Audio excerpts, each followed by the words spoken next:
നമസ്കാരം, ചാനൽ 10 വാർത്തകളിലേക്ക് സ്വാഗതം. വഴിക്കടവിൽ വൻ രാസലഹരി വേട്ട. 40 ഗ്രാം MDMA-യുമായി യുവാവ് പിടിയിലായി. കാലത്തോട്ടുകാരൻസ് മഹാറാണി ജ്വല്ലേഴ്സ്. വഴിക്കടവിൽ വൻ ലഹരിവേട്ട. 40 ഗ്രാം MDMA-യുമായി യുവാവിനെ പോലീസ് അറസ്റ്റ് ചെയ്തു. മൂത്തേടം കാരപ്പുറം സ്വദേശി ലിജു എബ്രഹാമിനെയാണ് വഴിക്കടവ് പോലീസ് പിടികൂടിയത്. ബാംഗ്ലൂരിൽ നിന്ന് വിൽപ്പനയ്ക്ക് കൊണ്ടുവന്നതാണ് MDMA. കഴിഞ്ഞ ദിവസം രാത്രി വഴിക്കടവ് ആനമറയിൽ നടത്തിയ പരിശോധനയിലാണ് പ്രതി പിടിയിലായത്. ലഹരി സംഘങ്ങൾക്കിടയിൽ മുരുകൻ എന്ന അപരനാമത്തിൽ അറിയപ്പെടുന്ന പ്രതി ബാംഗ്ലൂരിൽ നിന്ന് ജില്ലയിലേക്ക് നേരിട്ട് രാസലഹരി എത്തിക്കുന്ന സംഘത്തിലെ പ്രധാനിയാണ്.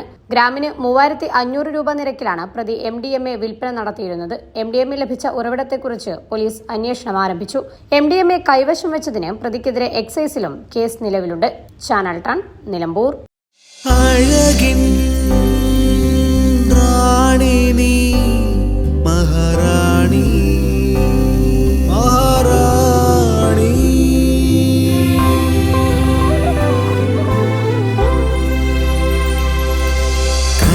റാണി എന്നും മഹാറാണി മഹാറാണി.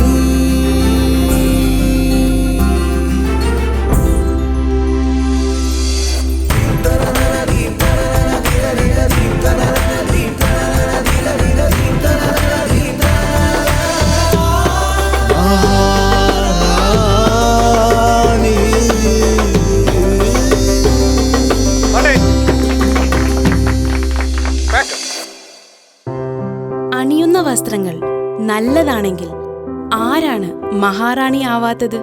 മഹാറാണി സിൽക്സ്, നിലമ്പൂർ, കൽപ്പറ്റ. കാലത്തോട്ടുകാരൻസ് മഹാറാണി ഗോൾഡ് പാർക്ക്, നിലമ്പൂർ, ബഹ്റൈൻ. കാലത്തോട്ടുകാരൻസ് മഹാറാണി ജ്വല്ലേഴ്സ്, നിലമ്പൂർ, എടക്കര, ബഹ്റൈൻ.